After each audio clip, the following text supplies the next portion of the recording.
3 people are already dead. 10 more are somewhere on that mountain right now. And the volcano has not stopped erupting since 1933. At 7:41 in the morning on May 8, 2026, Mount Dukono tore open the sky above Halmahera Island.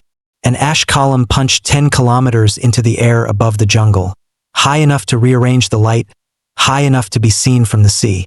And somewhere inside that rising column of superheated gas and pulverized rock were 20 human beings who were never supposed to be there. The trail had been closed for 3 weeks. The exclusion zone had been in force for 5 months.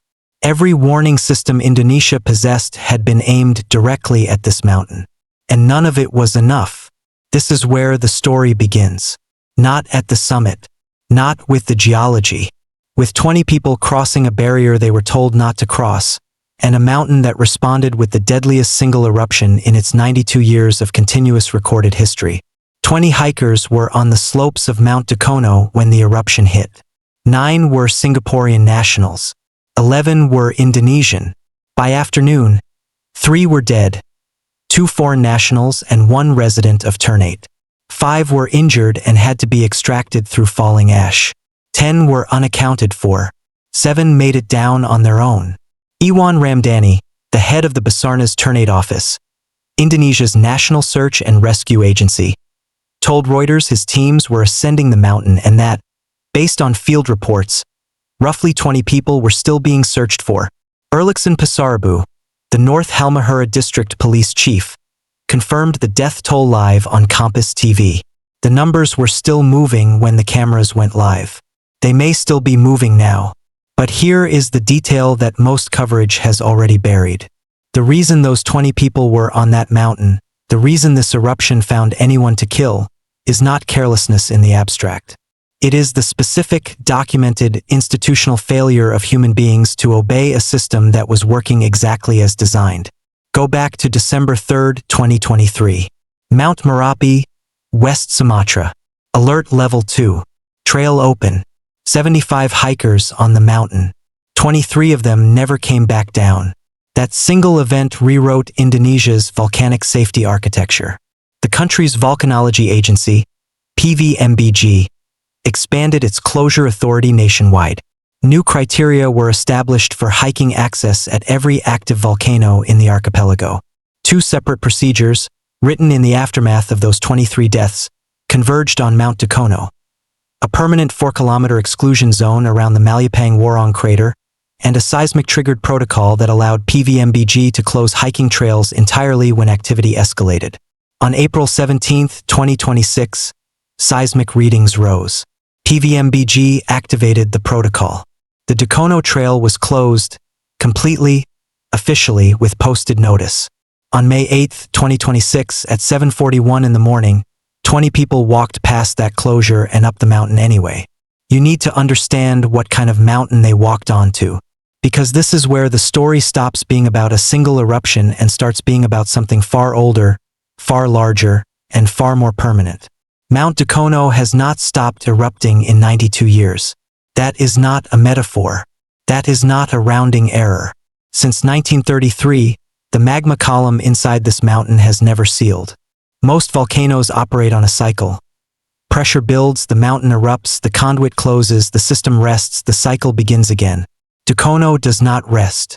The conduit is open. It has been open for nearly a century. Gas and heat move continuously upward through a pipe that was never designed by nature to close. In 2025 alone, PVMBG logged 475 separate eruption events on this single volcano. Since March of 2026, nearly 200 more. The eruption on May 8th was not an anomaly. It was a Tuesday. The reason for this relentlessness lies roughly 100 kilometers beneath the surface, where 3 tectonic plates, the Pacific, the Philippine Sea, and the Eurasian, converge in a configuration that occurs almost nowhere else on Earth. That triple collision generates heat and pressure that feeds the pipe. The pipe feeds the crater. The crater has been fed, without interruption, for 92 years. The May 8th eruption was exactly what the Level 3 classification predicted. It was exactly what the exclusion zone was built to prevent. And it killed people anyway. After the eruption, PVMBG did not raise the alert level. It stayed at 3 out of 4. That is not a failure of the agency. That is the system functioning as intended.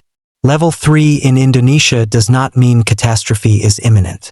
It means unpredictable eruptions of irregular intensity are expected on a regular basis. This mountain does not escalate to level 3 during a crisis. It lives at level 3. The 4-kilometer exclusion zone is not a temporary response to an active emergency. It is a permanent structural feature of the landscape. The danger around Malapang Warong crater does not spike. It does not recede. It does not give you a window. It simply exists, continuously, like the open conduit beneath it. Now move outward from the crater. North of the summit, downwind, sits Tebelo, the regional capital of North Halmahera. Ashrain warnings were issued before noon. Communities that had nothing to do with any hiker's decision to cross a barrier were watching volcanic debris drift over their rooftops. Move further outward. North Maluku province sits inside an archipelago containing more than 130 active volcanoes, the densest concentration anywhere along the Pacific Ring of Fire. Every one of those volcanoes exists under the same institutional framework that was tested on Dukono on May 8th. Every one of them is watched by the same agency that closed the Dukono Trail 3 weeks before the eruption and could not stop 20 people from climbing it anyway. Move outward one more time. Picture a parent in Singapore at midday, a Tuesday, an ordinary Tuesday, picking up their phone and seeing their child's name in a notification about a volcano they may never have heard of, on an island they could not place on a map 10,000 kilometers away. That is the geographic and human radius this event actually operates at. 9 of those 20 hikers carried Singaporean passports. 9 families on another island, in another country, are now waiting. Some of them are still waiting for confirmation that their person is in the 10 who made it down, not the 3 who did not, and not the 10 who have not come down at all. This is where it gets harder. Basarnas is searching. Teams are on the mountain, but the mountain has not agreed to stop. Continued venting means drone visibility is degraded. It means helicopter approach windows are narrow and unpredictable. It means the terrain north of the crater, exactly the terrain where missing hikers are most likely, is now coated in a layer of fresh ash that has made the trails functionally unreadable. Basarnas will not say how long the search continues, because the honest answer is that no one knows. PVMBG will not say when the next eruption occurs, because the honest answer is that on Mount Dukono, the next eruption is always already underway. Lana Syria, a director at the Geology Agency, confirmed the northward distribution of the ash plume and the warning issued to Tebelo. The confirmation changed nothing about the situation on the slopes. Here is the question that no official is saying out loud. Indonesia rewrote its volcano tourism rules after 23 hikers died at Marapi. It applied those rules to every active volcano in the country. It closed the Dukono Trail 3 weeks before this eruption. It enforced a 4-kilometer exclusion zone for 5 months. It maintained a level 3 alert that was, by every technical measure, accurate. The procedures worked. The mountain did exactly what it was predicted to do. The system did exactly what it was designed to do. And 3 people are still dead. 10 are still missing.